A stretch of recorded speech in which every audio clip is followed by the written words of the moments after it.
Welcome back. We're now joined live from our Pretoria studio by spokesperson for international relations, Clayson Monyela. Clayson, thank you very much for joining us today. So the debate has, of course, been heightened quite extensively. And, of course, this morning, DIRCO releasing a press release that the Chief of State Protocol, Ambassador Bruce Koloane, has been suspended. Is this an admission that DIRCO is to blame for what has ensued over the last few days? You would have noticed from what other departments have been saying that all the affected departments have now instituted extensive investigations to look at their roles. DIRCO has also done the same thing. The police are doing the same thing. Defense is doing the same thing. SARS is also investigating.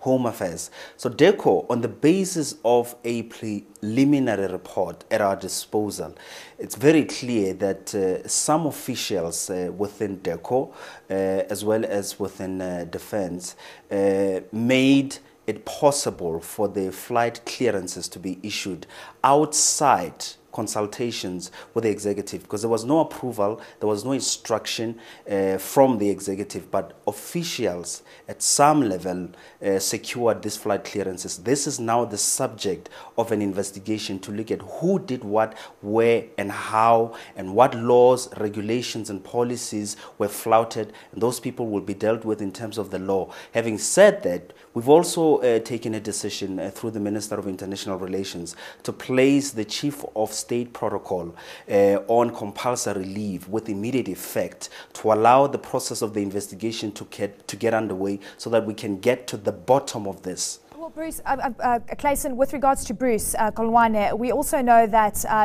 with regards to his suspension, does this then mean that he could be embroiled and he could be the person in the middle of this entire saga? You're talking about a preliminary investigation, preliminary outcome that has been released. A suspension is quite a big thing. So in other words, you must be pretty much very confident about his involvement in this entire saga.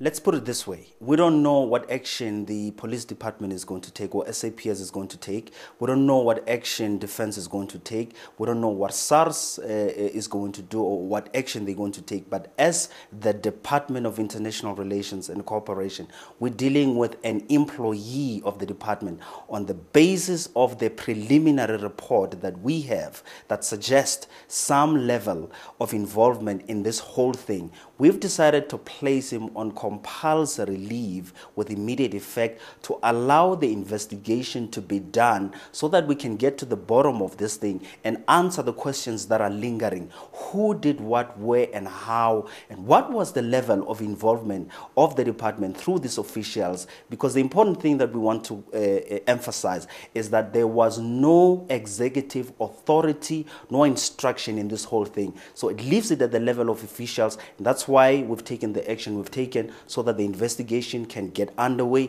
and we can get to the bottom of this. There's been accusations of treason, Clayson, across the board with regards to a lot of the commentary that we've been getting with regards to this saga that is playing out, compromising a key military point for South Africa and, of course, our security. Is that an act of treason? Would that then be something that government would be looking at?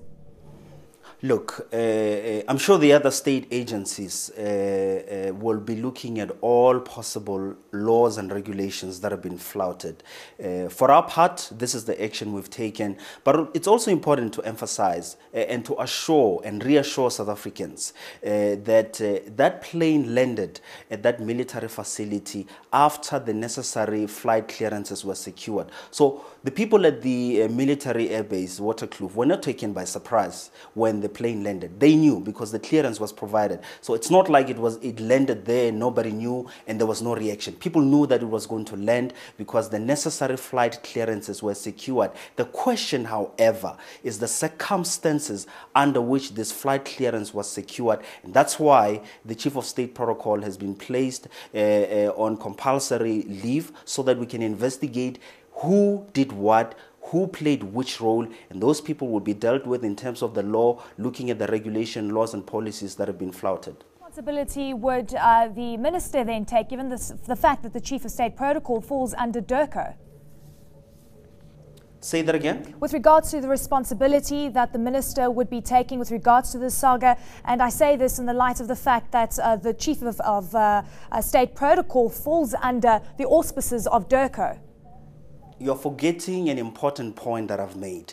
There was no executive approval, no instruction, either from the Department of International Relations or the presidency or even defense for this to happen. This flight clearance was secured at the level of officials. That is why the department has acted in the manner that it has, so that we can look at who played which role to ensure that these flight clearances are secured. There was no executive order, no instruction, no approval, no permission at the level of DIRCO, the presidency, or even defense. Okay, well, this is fascinating because let's just take a look at what defense has been saying. They say, and they've now admitted to the fact that they did receive a request for assistance for clearance. They then rejected this, and then this is the words of the defense minister. It had never been our expectation, therefore, that attempts would be made to find other avenues to try and secure the use of the Air Force base through the diplomatic channel at DIRCO. And then, from what the Defense Ministry says, is that the Office of the Chief of State Protocol dealt with a request from the Indian High Commission directly and without consultation with the Chief of the South African National Defence Force. And when we see this whole thing playing out, Clayson, a lot of important people were involved in this conversation. So it's fascinating that it didn't come to the minister's attention when this entire saga started playing out before the plane actually came into our airspace. This is exactly why the minister has taken the action that she has taken. To place the Chief of State Protocol on compulsory leave, or what you can call a suspension, until this investigation is completed, because she was completely out of the loop. No consultation, not informed. In fact, she only found out yesterday, when everybody was raising concerns that this plane has landed at Waterkloof. There was no executive approval, no consultation, no instruction, either from the Department of International Relations, the presidency, and as defense has said to you in that statement, even from defense, this matter was handled at the level of officials. That's why government has taken the action that it has taken, so that those who are responsible for this flight clearances being secured must then answer. Yeah, this is also one of the other issues that has created a lot of confusion. A press release, a press statement from your office, Clayson, saying that South African government extends courtesies to visiting Indian government ministers and saying that the SANDF had actually approved this. And this came from DIRCO. This press statement came from DIRCO.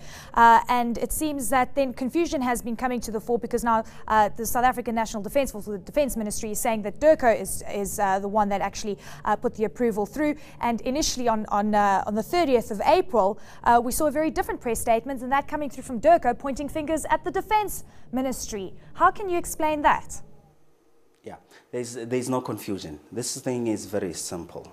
There has been flight clearances that were issued, and if you look at the statement that Defense has issued today, clearly there was some level of interaction between the Office of the Chief of State Protocol and the Indian High Commission.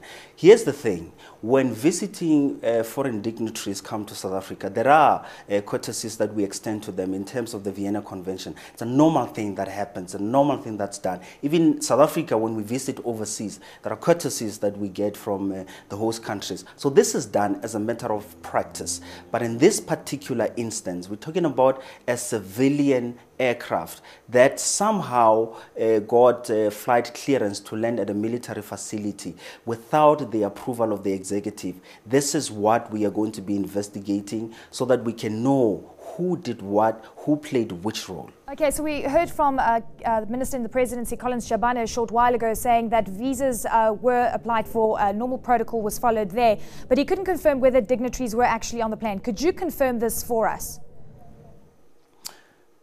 Well, I don't know. I didn't hear the question clearly. Say that again. So Minister in the Presidency, Collins Jabane, at the Cabinet briefing to media a short while ago, saying that visa applications had come through and that was done following the right protocol, but he couldn't confirm whether, in fact, dignitaries were on the aircraft.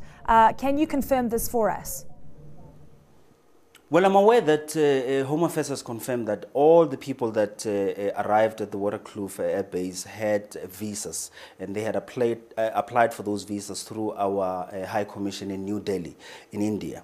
And they fall within several categories. We are also aware that there are several state ministers in the delegation that arrived at the Waterkloof Air Base. So we can confirm that there are state ministers that were part of the delegation that arrived at that airport, yes.